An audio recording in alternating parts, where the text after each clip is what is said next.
ओम नमो भगवते वासुदेवाय। कार्तिक महात्म्य के 7वें अध्याय में हमने तख्त व्रत के बारे में जाना। अब 8वां अध्याय प्रारंभ करते हैं। नारद जी ने कहा, हे राजन, अब मैं तुम्हें विधि विधान सहित कार्तिक मास के स्नान का महात्म्य बताता हूँ। श्रद्धा पूर्वक होकर सुनो।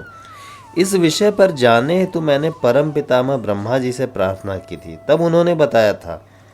वही संवाद मैं तुमसे कहता हूँ। ब्रह्मा जी ने कहा, हे नारद, तुम सदा ही लोकहित के प्रश्न करते हो और लोकहितार्थ तुम्हारा यह प्रश्न काफी उत्तम है। हे नारद, जो कथा मैं तुमसे कहने जा रहा हूँ, इसके श्रवण मात्र से ही पापों का नाश हो जाता है। एक समय में नैमिष्य अरण्य में शौनक इत्यादि ऋषियों से सूत जी ने कहा, हे ऋषिगणों, सत्संग से मन पवित्र होता है एवं पाप दूर होते हैं। ज्ञानियों को मोक्ष मिलता है और सांसारिक कामनाओं की पूर्ति होती है।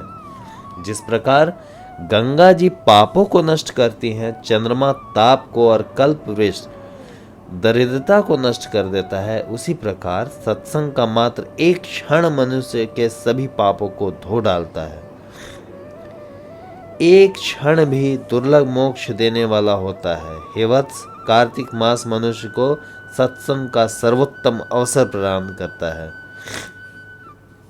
इस माह में धर्मचारिणी महिलाएं एवं पुण्यात्मा पुरुष 2 घड़ी रात्रि पर ही शैया त्याग देते हैं और कुश, तिल, अक्षत, पुष्प तथा चंदन लेकर किसी सरोवर पे जाते हैं अथवा किसी नदी या जलकुंड पर स्नान करते हैं। पुत्र, घर के स्नान से तालाब पर जाकर स्नान करने में 10 गुना अधिक फल मिलता है। नदी से 10 गुना फल संगम के स्नान में मिलता है और इस प्रकार 10 गुना अधिक फल किसी भी तीर्थ पर किए गए स्नान पर मिलता है।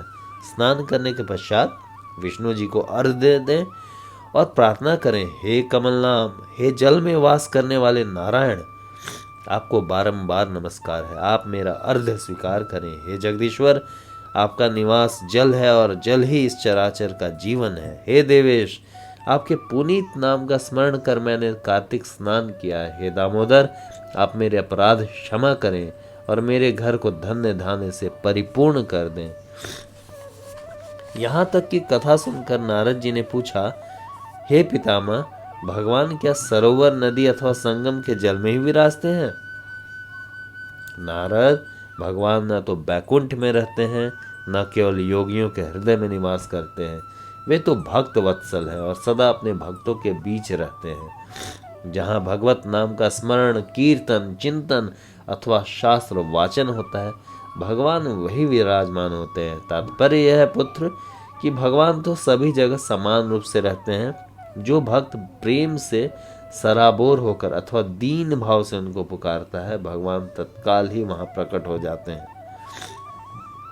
हे नारद, भगवान श्रद्धा से पूजन अथवा स्मरण करने वालों से सदैव प्रसन्न रहते हैं।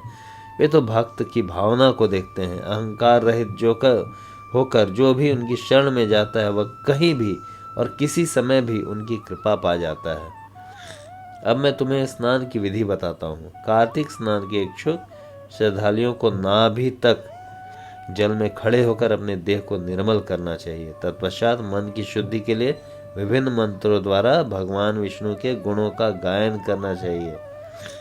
जल में खड़े होकर भगवान नारायण के निमित्त जल अर्पण करें और प्रार्थना करें, हे प्रभु, हे जगदीश्वर, हे दयालु, जब जब भी भक्तों ने आपको पुकारा है, आप उनके कार्य सिद्ध करने हेतु पधारे हैं। हे जगदीश, मुझे भी कृतार्थ करें, मुझ पर कृपा करें। इसके बाद विधि पूर्वक अंजलि भरकर देवता, ऋषि और पितरों को जल अर्पित करें। तत्पश्चात राधा जी सहित भगवान कृष्ण की आराधना करें।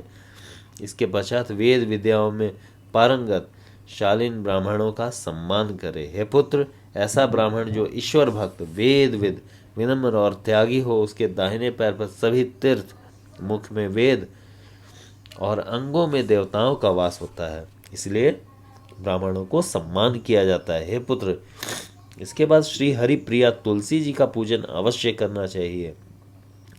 तीर्थराज प्रयाग में संगम पर विधि विधान से स्नान करने का जो फल मिलता है, वही फल तुलसी पूजन से प्राप्त होता है। काशी में भगवान विश्वनाथ का ध्यान धरकर प्राण छोड़ने पर जो फल प्राप्त होता है, वही फल कार्तिक मास में तुलसी पूजन से प्राप्त होता है। श्री सूत जी बोले कि हे ऋषिगणों, भगवती तुलसी की पूजा करते समय इस प्रकार प्रार्थना करें। हे हरिप्रिया तुलसी, देवी देवताओं ने तुम्हें उत्पन्न किया है, सभी मुनीश्वरों ने तुम्हारी वंदना की है, तुम्हें श्री शालिग्राम जी का साथ मिला है। हे पापों के नाश करने वाले, मुझे अपनी कृपा प्रदान करो। हे मुनियों, स्नान पूजन आदि के बाद विष्णु भगवान की लीलाओं का श्रवण करना चाहिए, कथावाचक का आदर करना चाहिए। इस प्रकार कार्तिक स्नान और व्रत करने वाला पूजन वंदन करे। ब्रह्मा जी बोले, हे नारद, कार्तिक मास में विधि विधान से ध्यान पूर्वक पूजन करने वाले के सभी मनोरथ पूर्ण होते हैं। जो जन श्रद्धायुक्त होकर इस कथा का नियमित वाचन या श्रवण करते हैं, उनकी सभी मनोकामनाएं पूर्ण होती हैं। ऋषि महाभारत। इस प्रकार 8वां अध्याय हमने श्रवण किया। ओम नमो भगवते वासुदेवाय। इस प्रकार कार्तिक मास का 7वां अध्याय समाप्त हुआ। ओम नमो भगवते वासुदेवाय।